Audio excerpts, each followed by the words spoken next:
Hey guys, my name's Pete and I picked up this KTM 1290 Super Adventure S about a month ago, and it's a 2022 and it has about 60 miles since I picked it up from the dealership. I haven't had a chance to ride it much.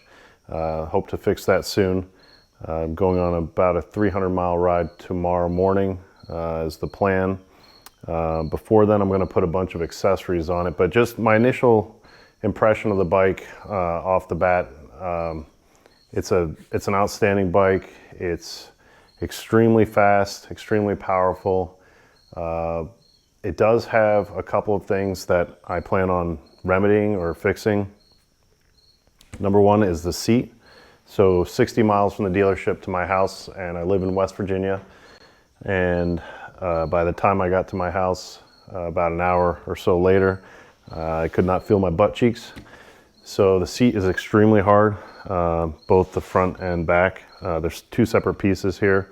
Fortunately, KTM sells, I believe it's 3 different versions of the Ergo seat, which is supposed to be a lot more comfortable.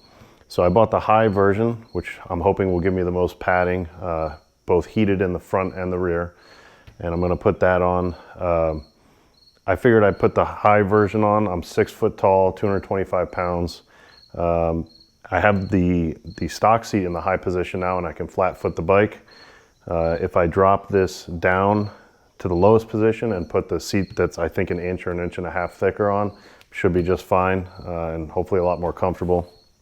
So far, super impressed with the bike. Like I said, didn't get too high on speed on the highway. However, it felt pretty stable. I didn't feel any wobble or anything like that, like I've read about, but I haven't gone super fast on it either yet. So some of the accessories that I plan on putting on, and I'll film some of that stuff so you guys can see some of the things that I went with are, like I said, the Ergo heated front and heated rear passenger seat. So just so you know, when you buy this bike, the rear pylon pad does not come heated.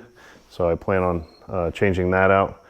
I'm going to put a Givi 52-liter aluminum top box on the rear with their, it's a monokey box, the Outback Trekker, I believe it is. And I'm going to attach that on the rear here for saddlebags or side hard cases. I actually went with a semi-hard case, which is made by Lone Star. I think they call it semi-rigid or something like that. And the idea is it's sort of a canvas bag, but it has a solid, frame that will attach to the normal KTM frame that goes on the bike with a quick release and a lock. And it has a removable inner baffle of some sort that's like plastic, which will hold the shape of a normal, typical solid pannier.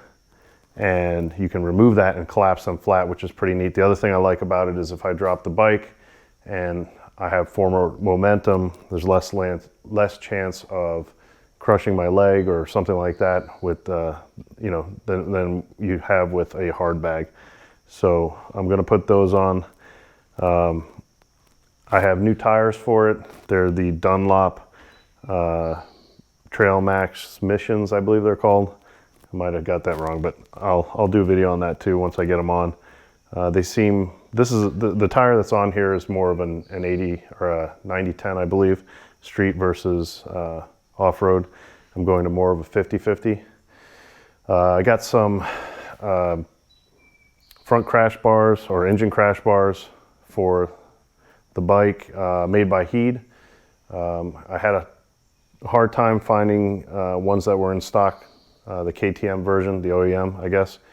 So I'm going with Heed, and we'll see how they look nice, and we'll see how they perform. Bunch of electronic modifications, phone holders, things like that. As far as major upgrades or changes, those are the primary ones right now. I may change the mirrors out later. They seem fine so far. I'll probably put some different handguards on because these are just plastic.